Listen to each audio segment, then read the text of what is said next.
इतर कुठच्याही राज्यात जितका रोजगार उपलब्ध होऊ शकत नाही इतका या महाराष्ट्र राज्यामध्ये रोजगार उपलब्ध होऊ शकतो। पण या नादान लोकांच्या जर समजा परत परत हातामध्ये सत्ता दिली हे शक्य नाही। आम्हाला शौचालय नाही दिली तरी चालतील, आम्हाला पाणी नाही दिलं तरी चालेल, आम्हाला वीज नाही दिली तरी चालेल, आम्हाला नोकऱ्या नाही दिल्या तरी चालतील, पण ह्यांची कुटुंब पोसण्यासाठी म्हणून आमचा जन्म झालेला आहे, आम्ही यांच्या मागे फरफटत जाणार आहोत। एवढ्यासाठी तुमचा जन्म झालेला आहे का? मला कल्पना नाही तुमचा पुनर्जन्मावरती किती विश्वास आहे, माझा नाहीये।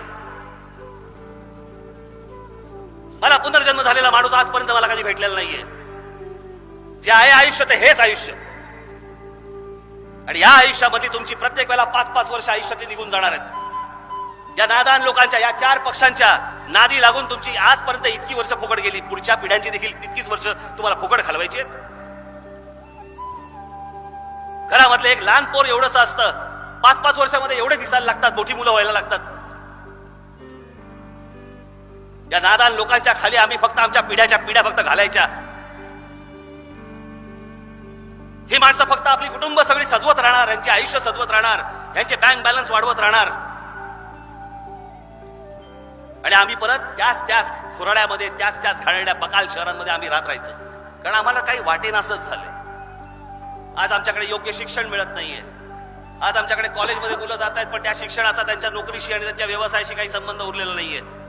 आज आमच्याकडची मुलं, आज आमच्याकडच्या मुली आमच्याकडे गुण असून देखील परदेशामध्ये जात आहेत, आणि आमचे गुण तिथे परदेशामध्ये देत आहेत आणि त्यांचं भलं करतायत, आमच्या देशाचं भलं नाही होते।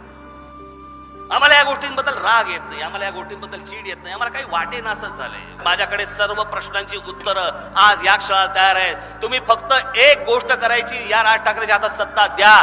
तुम्हाला 5 वर्षात जर मी काहीही रिझल्ट देऊ शकलो नाही, राज ठाकरे परत तुम्हाला तोंड दाखवणार नाही, परत तुमच्या समोर मत मागायला कधी येणार पण नाही।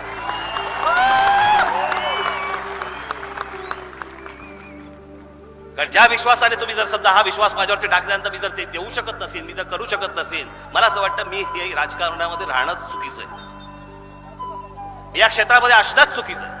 गाव सोडून तांडेच्या तांडे आज मराठवाड्यामधनं बाहेर पडतात, विदर्भामधनं बाहेर पडतात, आपलं गाव सोडून आपलं घर सोडून ज्याला बाहेर येतात। लहानपणापासून पाळलेली आमची सगळी पोरं, लहान ही जनावरं सगळी आम्हाला खटकाकडे द्यावी लागतात।